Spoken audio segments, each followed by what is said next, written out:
ગાંધીનગર ખાતે આજે ઈ ગ્રામ યોજના હેઠળ કાર્યરત 20 કર્મચારીઓ પોતાની વિવિધ પડતર માંગણીઓ સાથે સચિવાલય પહોંચ્યા હતા।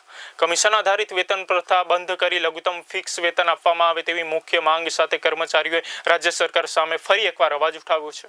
રાજ્ય સરકાર દ્વારા તાજેતરમાં કમિશન દર 8 રૂપિયાથી વધારી 20 રૂપિયા કરવાની જાહેરાત કરવામાં આવી છે, પરંતુ કર્મચારીઓએ આ નિર્ણયને અસ્વીકાર ગણાવ્યો છે। 20 કર્મચારીઓનું કહેવું છે કે કમિશન આધારિત વ્યવસ્થાના કારણે તેમની આવક અસ્થિર છે, જેના કારણે પરિવારનું યોગ્ય ભરણ પોષણ કરવું મુશ્કેલ બની રહ્યું છે। આ મુદ્દે અગાઉ મુખ્યમંત્રી, પંચાયત મંત્રી તથા વિભાગના વરિષ્ઠ અધિકારીઓ સાથે બેઠક યોજાઈ હતી, જેમાં સરકાર દ્વારા યોગ્ય નિર્ણય લેવાની બાંહેધરી પણ આપવામાં આવી હતી। તેમ છતાં માંગણીઓ અંગે કોઈ ઠોસ પગલાં ન લેવાતા આજે ફરી લેખિત રજૂઆત કરવામાં આવી છે।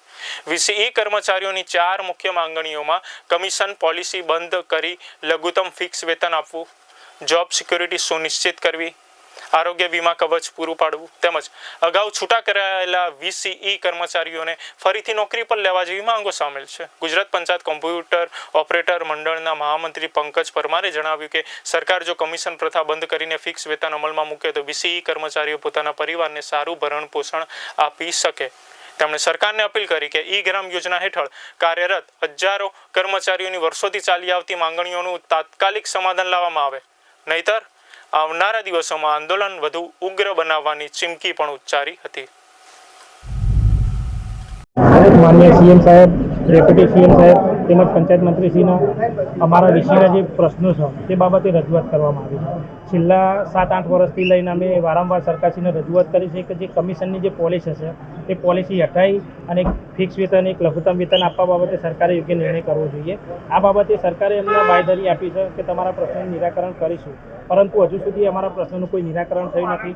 હમણાં સરકારે 20 રૂપિયાનો જે એક પરિપત્ર જાહેર કર્યો તો 20ના યુનિટ દીઠ 20 રૂપિયા આપવામાં આવશે, પણ આપના માધ્યમથી સરકારશ્રીને અમે વિનંતી કરીએ છીએ તો 20 રૂપિયા સાહેબ અમારે નથી જોઈતા।